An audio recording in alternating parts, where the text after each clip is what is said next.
د شمشاد نړیوال ټلویزیون مینوالو د دې ټورنمنټ سرلښکر زموږ ډیر ګران مشر ډیر نر پښتون د چا په ځای کې چې دا ټورنمنټ را جوړ شوی دی او د تیرو 2 میاشتو راسي ډیره خواري کړې ده، ډیر زحمتونه ګاللي دي، ډیر نر پښتون دی او د دې کمیټې مشر دی را ټورنمنټ چې سره جوړ کړی دی، هغه سره ولاړ دی، هغه سره به خبرې کوو. ستړي مشئ جی. السلام علیکم جی. خاموش خی ساله والي ډیر مهرباني خو جی ستاسو دعاګانې دي. څنګه دې ته تیار شو؟ دا خو ډیر ګران کار دی، 2 میاشتو هر ماسپتن جوړ بدل الله برکت. داسې ده چې دا پښتانه را جمع کول او د دې د مجمع جوړول او د دې نه خوند اخیستل دا زموږ یو عادت دی او یو دویمه خبره پکې دا لږ چې دا ځای نه وي نو خامخا موږ غاړه کېږدو د خلکو دارونو بایګانو ته چې راځئ به چې دا لوبه وکړو او دا ټورنمنټ جوړ کړو.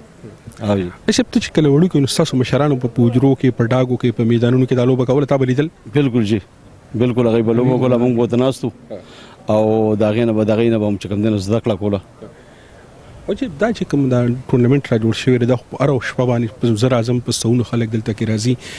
نو دا یوازې که نور د خپل قام ولس یا د خپل کلي یا د کمیټې د منبران دوی سره مرسته په دې کې کوي، تعاون سره کوي؟ او جی مرسته کوي،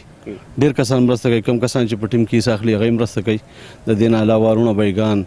او یاران دوستان هغه ټول راځي او هغه مرسته کوي، څوک 500 څوک 1000 څوک 200 او په دې حساب باندې چې کوم دی نو دا کار چلیږي. باقي دا خو د پښتنو لبه ده، د وجرې لبه تاسو ته پته ده چې په دې کې چې کوم څومره خلک راشي نو هغه ټولو ته چای ورکول، هغوی ته اوبه ورکول، د هغوی خدمت کول، هغوی ته چې کوم دی د ناستې ځای ورکولو، دا زموږ ذمهداري ده، دا د وجرې حق دی. او جی تا خو د جنګړو برا جوړ کړی دا چې کوم ته پښتانه مشران راشي او دلته کې کینی، نو دا راته وایي چې دلته کوم شتمن پښتانه دي نو هغوی د سره مرسته کوي په دې کې؟ یا جی په دغه کې نه کوي، دا لبه چې کوم ده نو په دې لبه کې دا شش دی چې په دې کې ښه کسان داسې راشي نو هغوی وګوري چې دا خو یو لبه را او دې کې چې کوم دی سره مرسته کول غواړي نو هغوی موږ سره مرسته کوي، باقي نه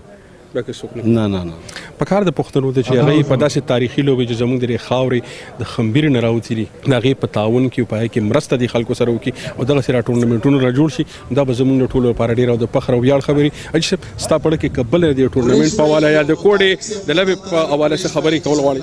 نو زه خو دغه د لوبې باره کې دا خبره وکړم چې دا اوسنی کوم میچ روان دی، ټیم دا ټورنمنټ روان دی، نو په دې کې تقریبا چې کوم دی نو 20 ټیمانو حصه اخیستې وه، په 20 ټیمانو کې دا 45-50 ورځې تقریبا لوبه وشوه او نن چې کوم دی نو د دې فاینل د شیرزاده ډاګی او د نوشیروان ډاګی دواړه د یو کلي دي، نو د دې فاینل دی او د دې لوبې معلومات خو دا دي چې دا ټول ته وګوره چاپېره وګوره